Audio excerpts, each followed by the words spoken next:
We are here with Professor Michael Rosemann again, and this time we would like to talk about business process redesign. So, you know, the majority of approaches to business process redesign are very analytical and inward-looking. You know, they rely on a set of well-defined principles or heuristics, and they start and look at the scope of the existing process in order to assess and come up with different opportunities for changing the process. However, organizations that have matured in their application of BPM, those that have been engaged with BPM for a long time, have already reaped the benefits of such techniques. So, is there something else in terms of business process redesign for this type of organizations? I very much believe that we now see the second stage, the second scale of how we design and redesign business processes. In the first phase, no doubt, we looked at existing business processes and reacted to the identified problems. So the very first stage of BPM was very much around reactive, problem-driven approaches. Lean management would find the value that is not added to our customers and would try to take that waste out. Six Sigma would look for the variation in your processes and try to reduce that variation. And automation workflow would look for the pockets of manual labor and try to automate them. So these are three significant examples where we look at current processes, we streamline the existing process, but we are typically problem-driven and reactive. What we see now is that organizations explore an approach that is much more future-driven, much more opportunity-driven. We don't necessarily react to the current broken process. We envisage, based on design principles, a desired process for the future.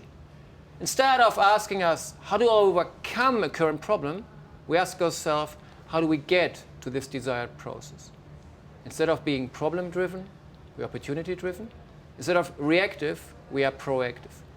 And instead of motivating by an internal problem, we might be motivated by an external opportunity. This could be the availability of robots, of big data, of sensors, of social or mobile technologies.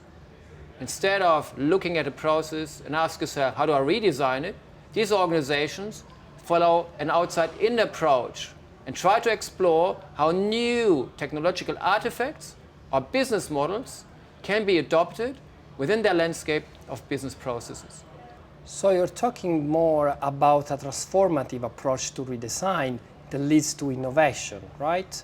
So innovation is a buzzword at the moment, and specifically in the sphere of BPM, we talk about process innovation. And this could be the way to go for those organizations that indeed have already exploited the benefits of traditional BPM approaches, traditional redesign approaches. But it sounds to me like process innovation, these transformative approaches, require a lot of creative thinking, requires people to think out of the box.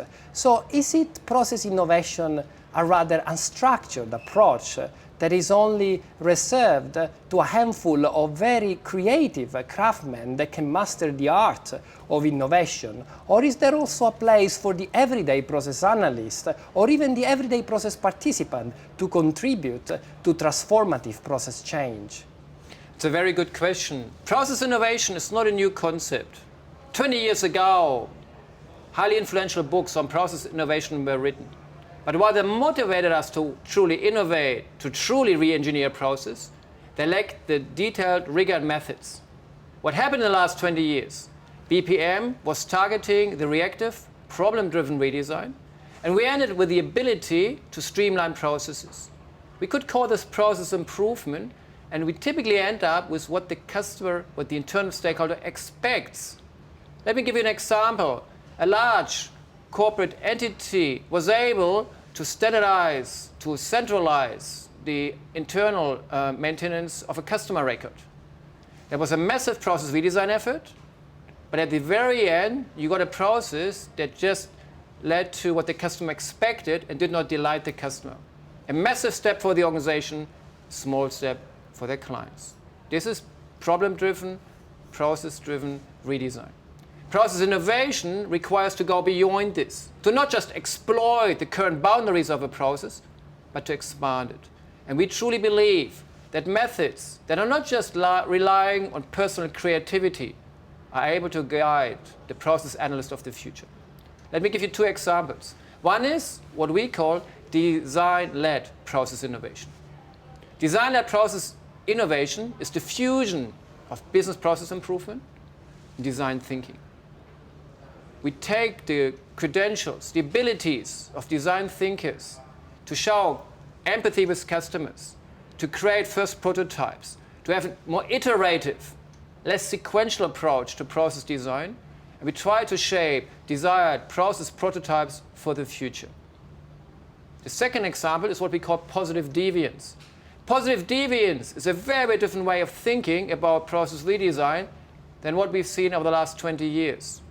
The default business process analyst in the last 20 years would gravitate towards what's broken.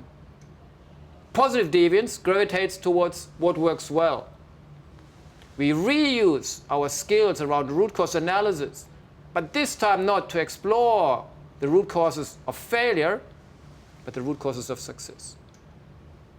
If we could rechannel business process analysts towards understanding success, to dig deep, to have methods that guide us on unpacking why certain processes outperform others, we're able to unlock existing proven practices. You can see this is not about creativity. This is about finding the to-be within your as-is. This is not about designing a new to-be. This is searching through big process data to derive at those processes that work and then provide guidance on the secrets of success could be rolled out across as many processes as possible. In some of the projects we've conducted over the last years, this in some cases unlocked up to $20 million of net revenue. In this case, nobody was creative, nobody generated an idea.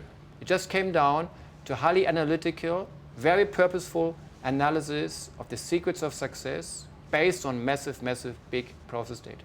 And how can process participants participate in this? We need individuals still because a lot of these secrets of success are not visible in an event file. A process can outperform others because of the way you work, and then it materializes in the control flow. But in many cases, the control flow won't give you the answer. It could be the education of the individual involved. It could be the personal motivation. It could be the financial incentives. It could be certain engagement patterns I have with the consumer. So we have to expand the mindset, the tool set of process professionals. So we keep on searching beyond control flows, beyond event files for the root causes of success. And all of this requires that process participants, employees, all internal and external stakeholders who somehow contribute to a process help us to find those root causes. So you can see how the future process innovator will require the ability to digest quantitative and qualitative data in search of process excellence. Thank you very much, Michael. This concludes the second part of our interview to Professor Michael Rosemann.